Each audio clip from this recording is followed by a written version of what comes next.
Hello, this is Stuart from Hear Me, See Me podcast, and today I've got someone I'm very interested in speaking to. I've not spoken to her before. This is a new conversation. Today I'm talking to Claire Francis, who has got an Instagram account called Counselling with Cancer, but I'm sure it's a lot more than that. Hello, Claire. Hello, how are you? Yeah, really good. Sorry to take you inside on such a hot day. I do apologise. I know you'd much rather be in the garden. I'd much rather be on the beach. yeah, me and you both. But so tell me about first. I was drawn to your Instagram account. So tell me about Counselling with Cancer to begin with. Okay, thank you. It's nice to hear that someone enjoys your Instagram account, isn't it? Yeah. Because you're posting every day and you kind of wait for the likes, don't you? But it's nice to know that people are engaging with it. So thank you.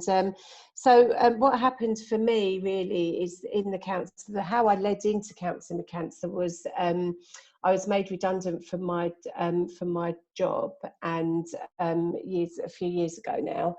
And I was thinking, what am I going to do? Because age isn't on my side, and I'm in administration, and the younger generation is overtaking with computers and stuff. And I thought, what is it I really want to do? What is it, what would I do if I went back in time? And I've always wanted to be a counsellor.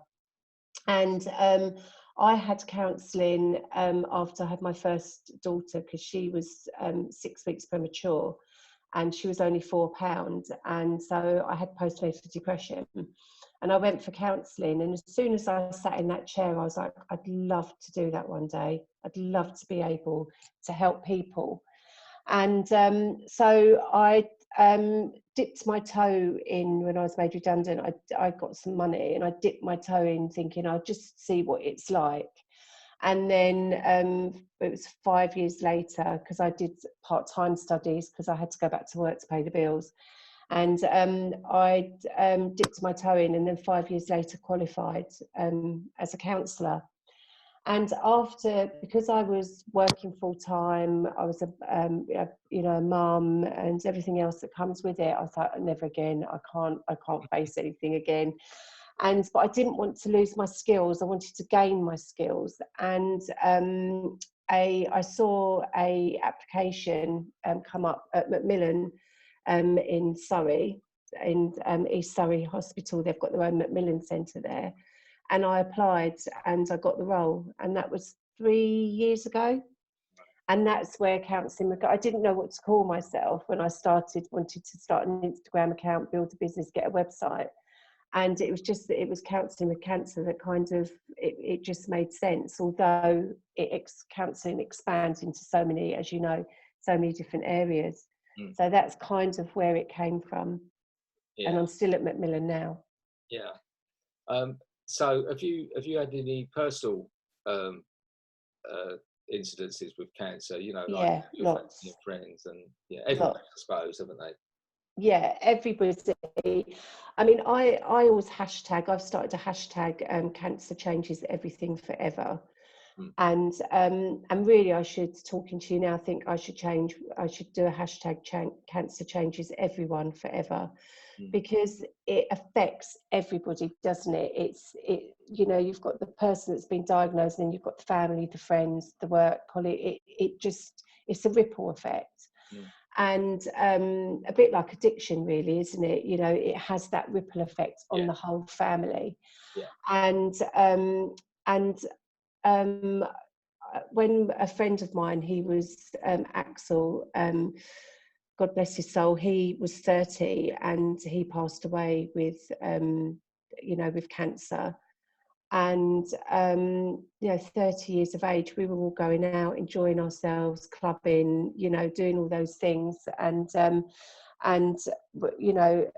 it was just really, really sad, and to watch somebody and the family go through everything that cancer brings. And we lost 3 years ago, we lost two of our friends within weeks of each other with breast cancer. And both in their early 50s, and it's just so sad. It's horrific. And you know, to watch the families go through it and the pain that the patients have to go, you know, that they go through. It's just, it's psychologically changing. It does, for me, it does leave an effect on my life. You know, at some point, it never goes away. Yeah, my dad had leukemia, and he died. It took 4 months for him to die, and he went into hospital. It was just before he died. He was Scottish, and he loved New Year. Yeah, they do. And he died like on the 30th, so didn't quite make New Year's Eve. But I was sort of that 4 months of watching him deteriorate. I was saying this to someone recently who's going through it at the moment, and I said it is okay to want it to be over. You know, I was just ready for him to go. Yeah. He was ready to go. You know. Yeah. And it's almost like a relief. It's that terrible, deep sadness mixed with this sort of relief that it's all over. You know? Yeah. And I think it's important. I've got a client that we're going through exactly that at the moment, and I think it's really important to not feel guilty of feeling and saying it's a relief for them to be out of pain. And for that pressure to be on the family. I think it's really important to not feel that guilt. Guilt comes inappropriately, doesn't it? Yeah. You get people who are going through life with a partner, it's the whole life with a partner, and then they get dementia. And someone with dementia is really hard to live with, frustrating, and it's hard work, and it's you can get at the end of your tether, and then on top of that, you then get this guilt that you feel resentful for your situation, but it's a natural thing. Yeah, absolutely. It's a natural thing to feel resentment towards the person you love. Yeah, and also the mood swings, the mood swings like with cancer and the mood swings with mental health, dementia, they can become quite aggressive and can kind of turn, can't they? Yeah. On you. And so that must be the times where you feel really frustrated with it. Yeah. And then afterwards, you just can do nothing but love them because it's not their fault. It's just... No. It's what's happening, isn't it? It's so the emotions just go up and down. It's just it's an absolute roller coaster ride. Yeah. So how did you manage to cope with when your father passed away? It came at a very difficult time. You started to counsel me, Claire. Yeah.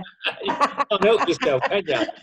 You can't. You just can't, can you? But it's like you say, you like learning about people, and it's like, you'll be good. You'll be part of my CPD this month. My continuous improvement. It was, to be honest, it took over everything. So I was working at the time. I had a business, and it was like work, visit dad, go home, work, visit dad, go home. And then all of a sudden that just finished. But I was, fortunately or unfortunately, I was 9 months into recovery. So I was at a very delicate stage in my recovery. And I was at the stage where people jump off because it's a great reason. Like an addict will look at a great reason for something to drink or take drugs.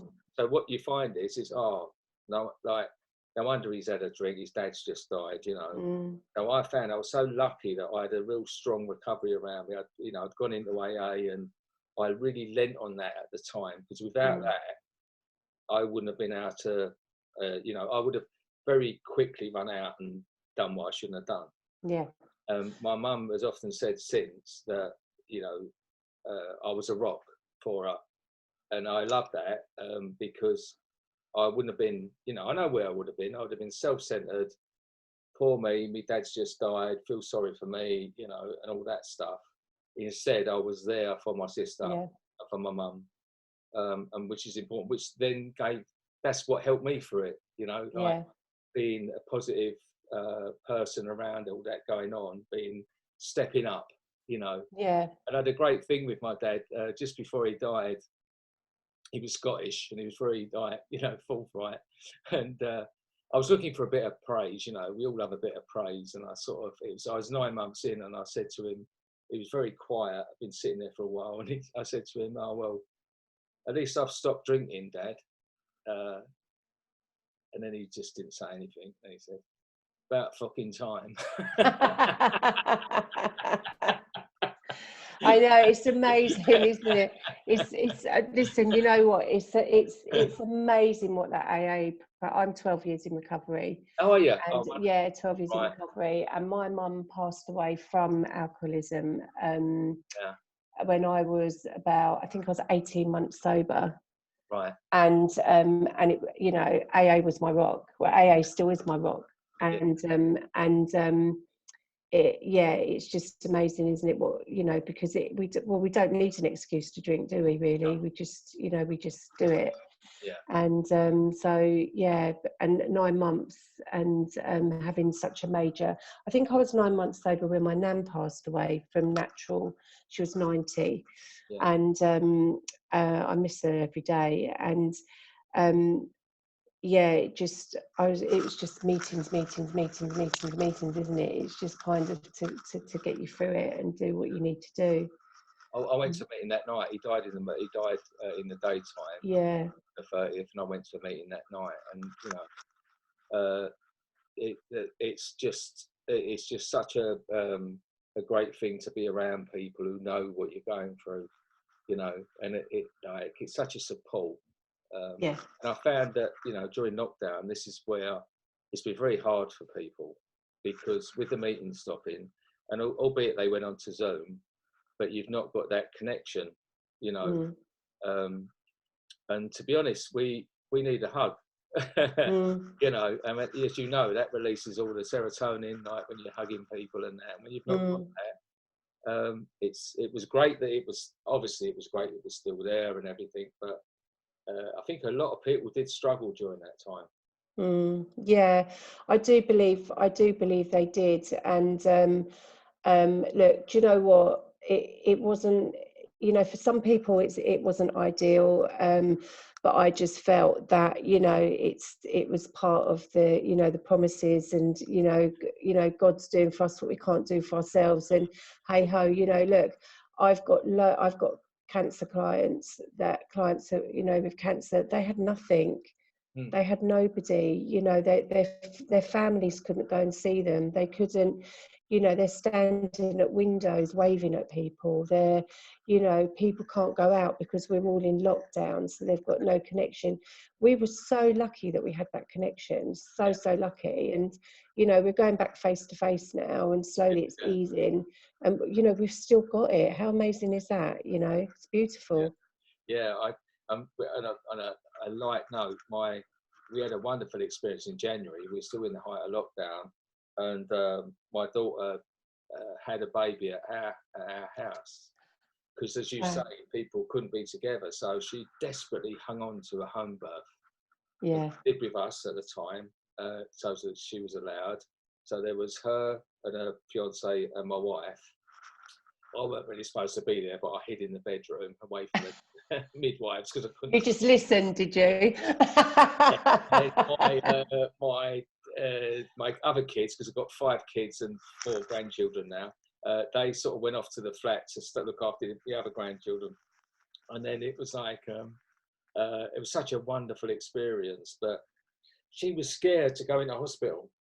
Yeah. She had a very long labour, so she'd have been on her own for sort of 36 hours, going through a lot without no one there, you know. And that's a wonderful thing. That's childbirth, you know. So when you're going through you know, people have gone through the last hours of their life, and, you know, like, hats off to the wonderful NHS staff who have often been there for people and held their hand, and maybe like held up phones for people so they can, you know, but that never comes back.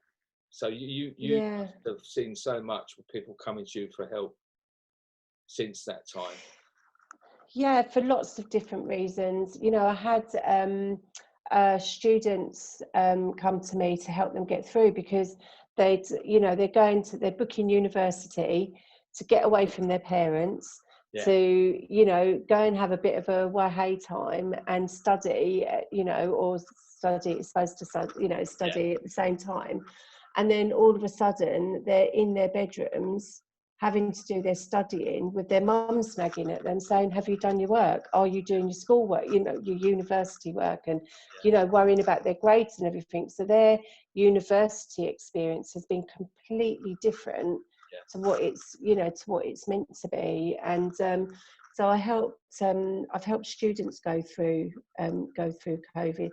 And also another thing as well, working from home, it's like people feel guilty for taking a break, you know, because on your work computers you've got all these Teams and stuff. Your light goes on, your light goes off, your light goes green, your light goes red, you know, and people think because it goes amber they're not allowed to go and have a cup of tea, or they're not allowed to have a lunch break, or, you know, so it was almost like it's you know, almost like burnout, you know, and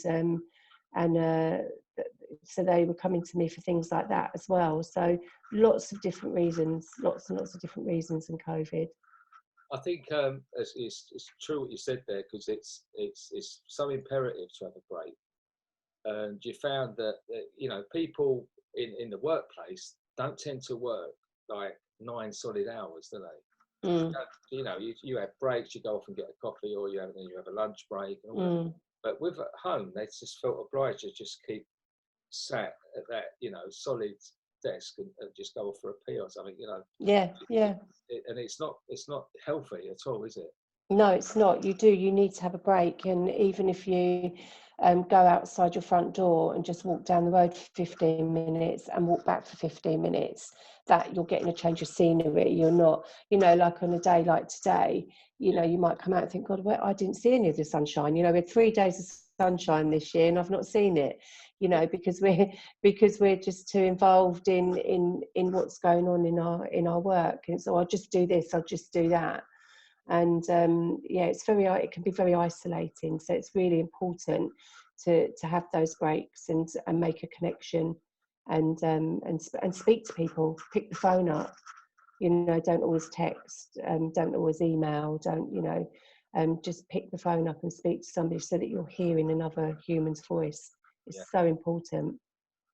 And so, what's it been like working with Macmillan? I mean, it's a sort of divine sort of path that you took there that led you straight to Macmillan there. Yeah. You know, what's it been like working for them? It's amazing. It's such an amazing charity. I haven't been into the centre since lockdown last year, March. So a lot of my clients are at the moment virtual or on the telephone.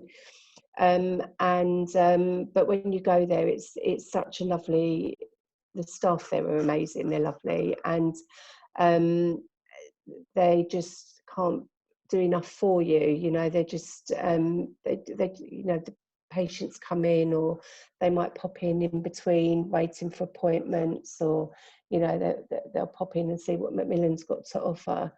And it's just such a kind, peaceful, empathic place to be. It's beautiful, you know, it's as beautiful as it can be. Yeah. And it's just an amazing charity. I'm on lots of charities now. I'm on the charity, on their listings, on their resources, the Pink Ribbon Foundation. That's quite a big charity, so I'm on there. And Cancer Care Map, I'm on there. And there's another charity called Warrior Kind.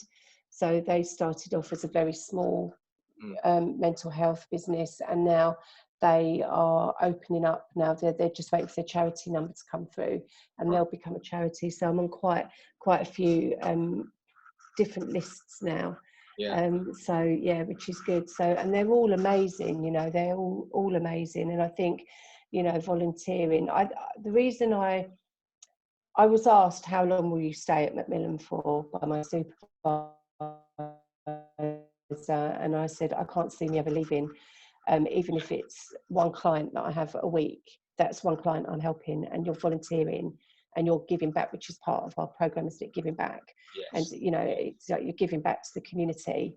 Yeah. And so they've got me as long as they want me. It's quite happened to me with, you know, we became a fully registered charity in 2019, I think, but there was 5 years before that, you know, and it's something that I do all the time now. But if that all stopped tomorrow, I still would be doing that.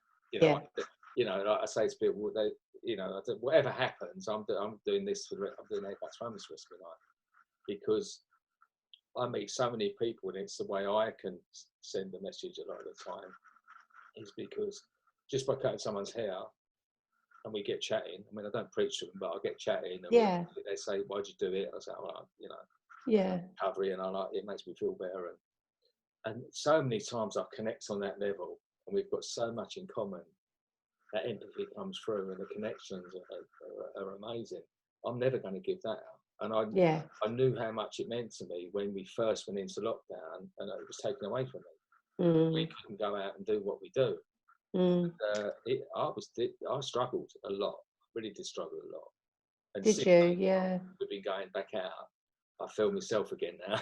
Oh, so that's interesting, isn't it? That you felt that way. That you were kind of, that when you think about it, because you can't go on the streets and cut, can you? Have you got a certain space that you go to, or do you just go around London? Well, it all began in Romford, right? So okay. Oh, okay. Yeah, I mean, because you've got a London accent, right? Yeah. I live in Hornchurch. Okay. So, but I used to go to what it was. I was doing. So I was probably about halfway through. So I was about 7 years in recovery, and I used to go to the Salvation Army on a Monday, and we used to do like talks to some of the guys there. Yeah. And what we do is just sort of do mentoring and buddying up and all that sort of thing, and chatting. And I saw a guy in America do it, so then that led me to think, next week I'll take my scissors. And wow. Yeah, that's all it was. And I took my scissors the following week, done some haircuts, and I just fell in love with hairdressing again, because it was pure.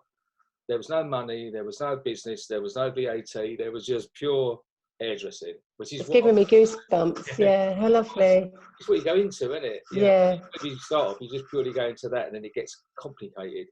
And it's so wonderful. And I said, I'm coming back. And quickly, I did put a couple of pictures on Facebook, and then I hairdressers who were friends said, we're kind of come and help you. And then the Tom-Toms went out for the old Salvation Army side Ilford, saying, will you come to us? And, they soon know there's something happening. And it grew from there. And now we've got 67 sites across, just before lockdown, we had 67 sites across the whole of the UK. We got up to 600 volunteers, and we've so far given over 40,000 haircuts.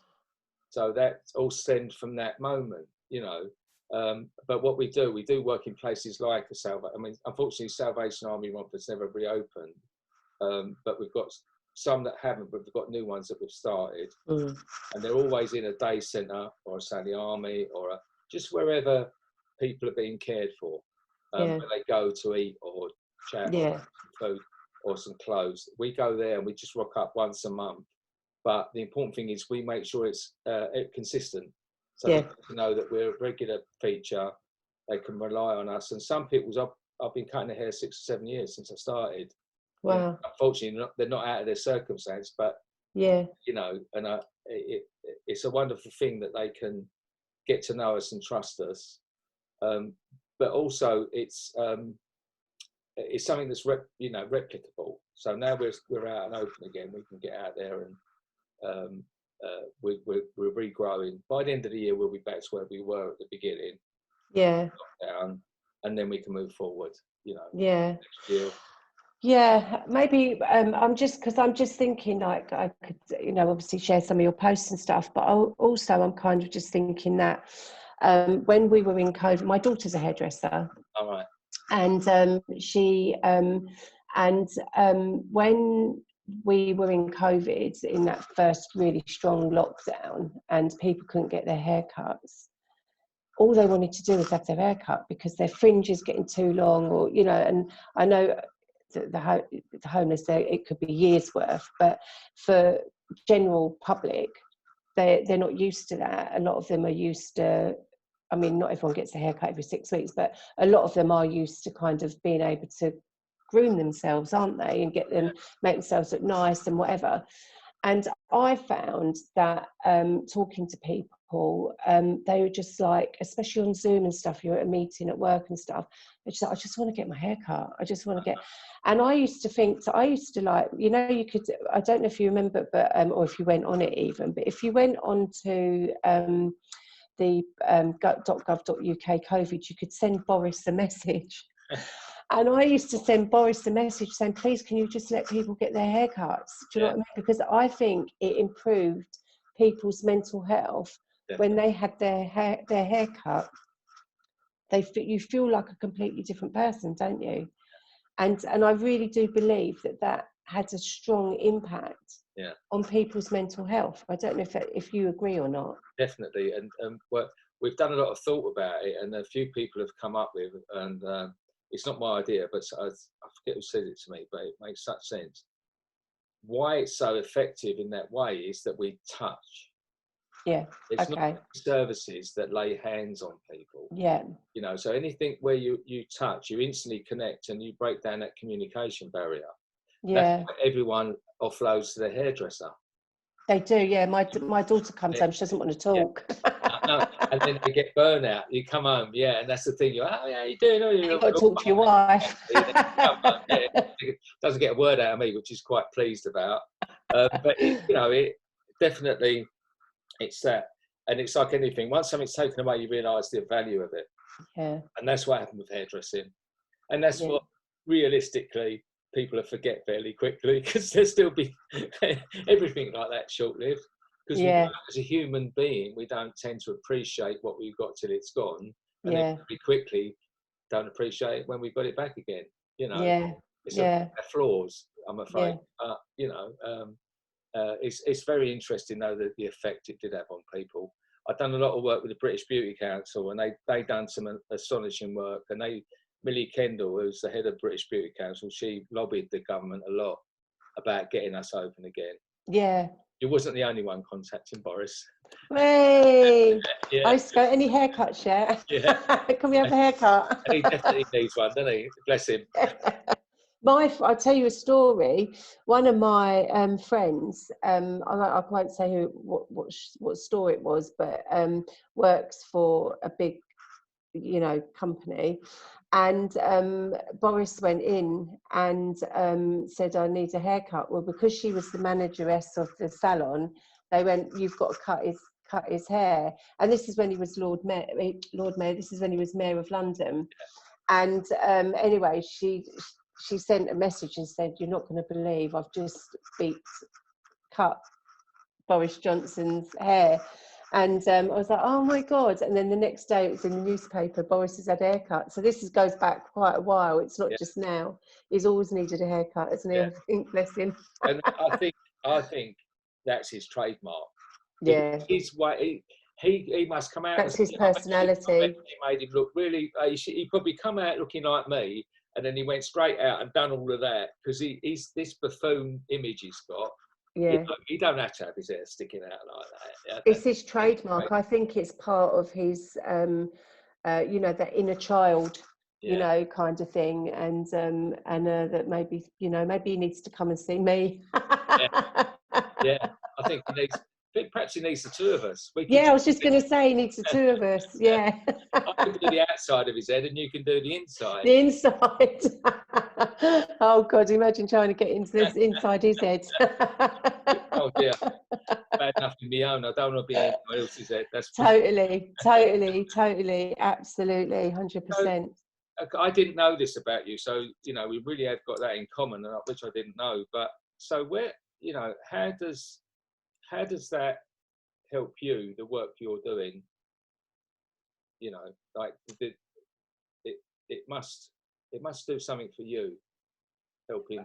What the counselling and the counselling with cancer, or the cancer. How does that help you? Cancer. Do you know what? I think when you do this kind of work, I don't know how you feel. I mean, I can hear gratitude, and when you talk about what you're doing, I just, for me, I just feel so rewarded. That's the word I want to use. I feel so rewarded that I can help somebody on their journey of their lives.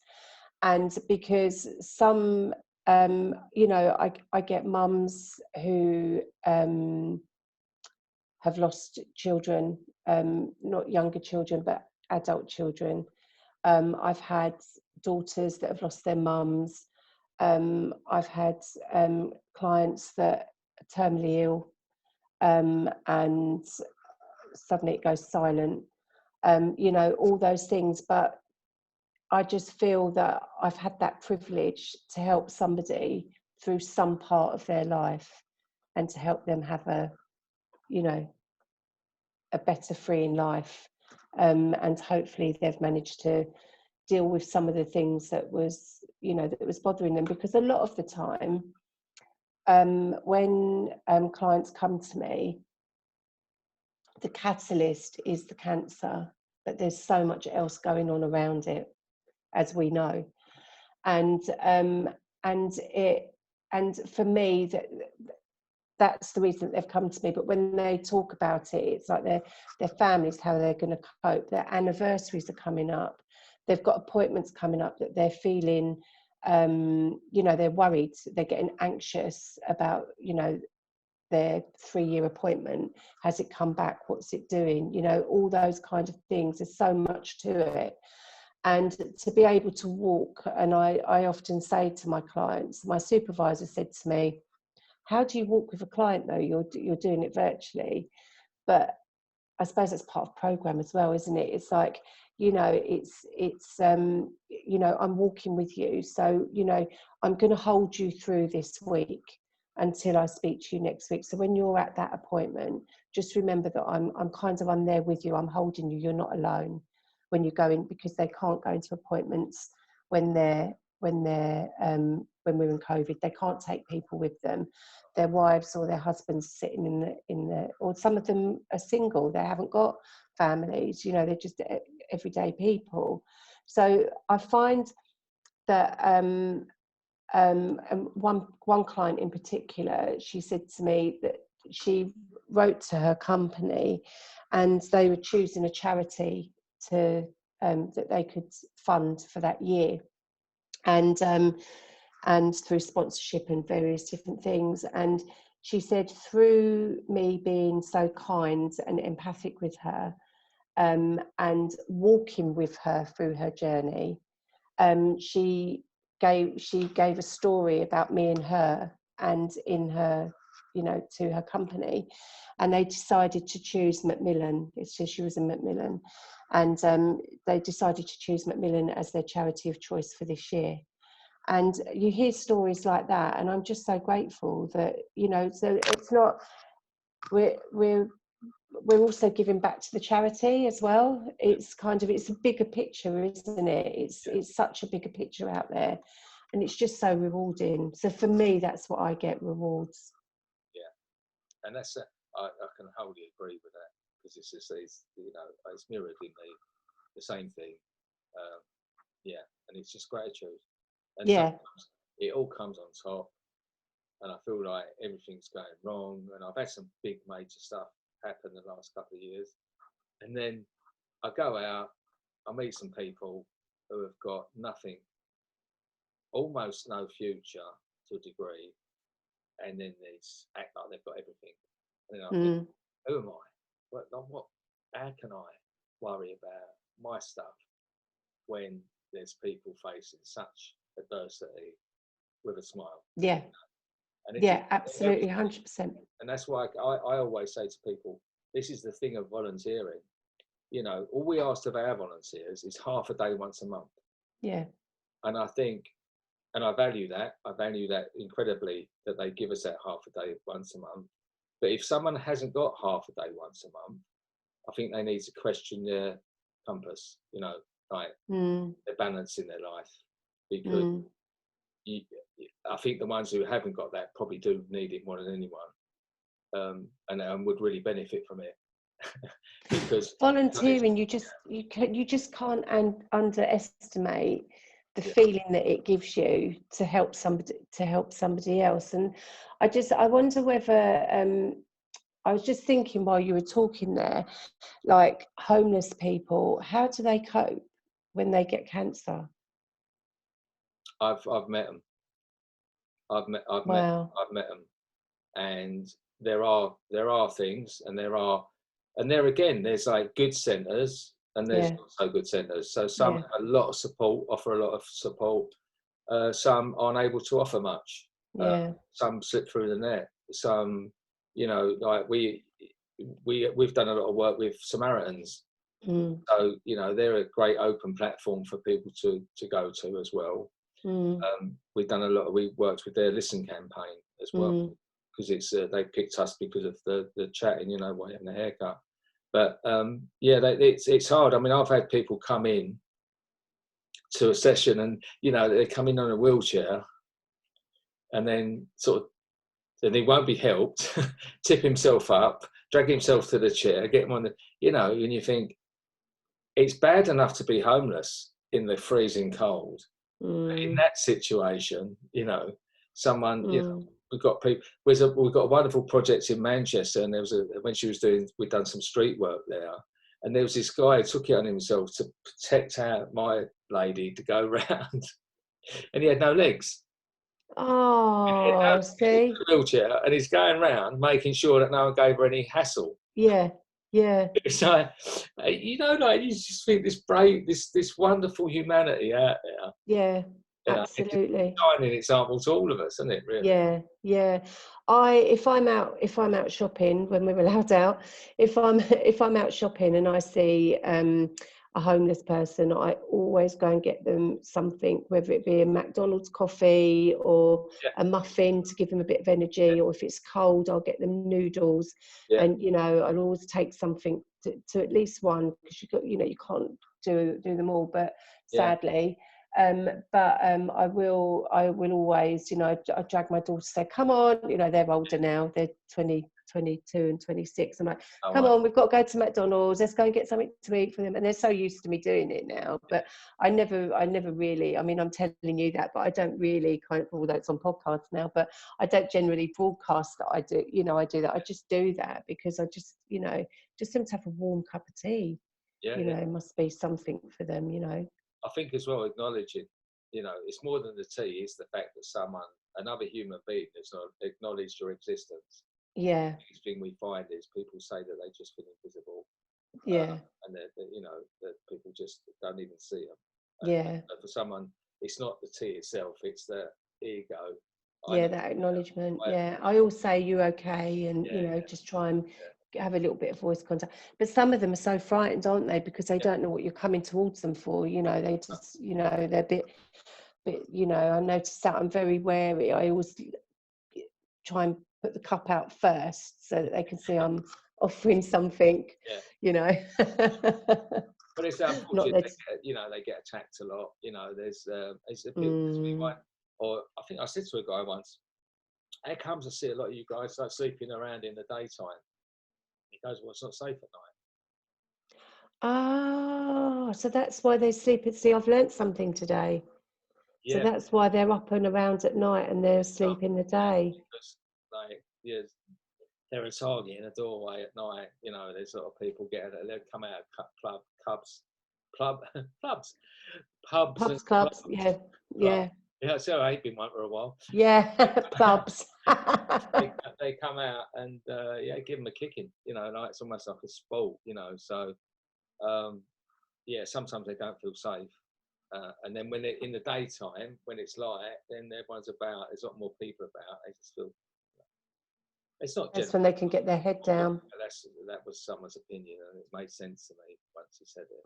But it does make perfect sense, doesn't it? Because I think that why they sleep in the daytime, I do think that as well. And because you just take it again for granted that day and night, you go to bed. Yeah. I've got a roof over my head, and in the morning I get up and work. You just take it for granted, don't you? Well, to finish, what's your future plans for your work and what you do? So I just want to continue doing what I'm doing and see where the path takes me, really. And it's growing, and it's out there, and just try and help as many people as I possibly can. I think when you're in this line of work, there has to be that kind of aspect. somewhere, you know, that being that people's person and that, you know, that caring person. And I don't know if you feel the same way. I just learn so much. I mean, I've learned so much off you already today, you know, and it's kind of like, you know, you learn so much, don't you, by talking to people, and I get my energy off of people as well. And you're forever learning. You can, in counselling, there's always something to read or to listen to, or, you know, hear different people's points of view, to help you become, for me to enable to be the best. I'd like to be the best counsellor that I can be in a situation that I'm given. Yeah. We I can't think. ask more than that, can you? No, you just try your best. Well, yeah, it's been lovely talking to you. I'll when we do it, I'll obviously put the links to your Instagram and all that stuff as well. Yeah. Continue doing what you're doing, and Same to you. it's been really nice talking to you, and please keep in touch. Yeah, do, definitely. And I'm a Londoner, and I was born in South London, in Wandsworth, so it's really nice to hear a London voice through the screen. Well, I'm sure we'll be able to meet up at some point. Hopefully, yeah, definitely. Yeah, I'll come and track you down. I'll stalk you. No problem. All right, take care. Enjoy your family. Yeah. Okay, take care. Bye. Bye.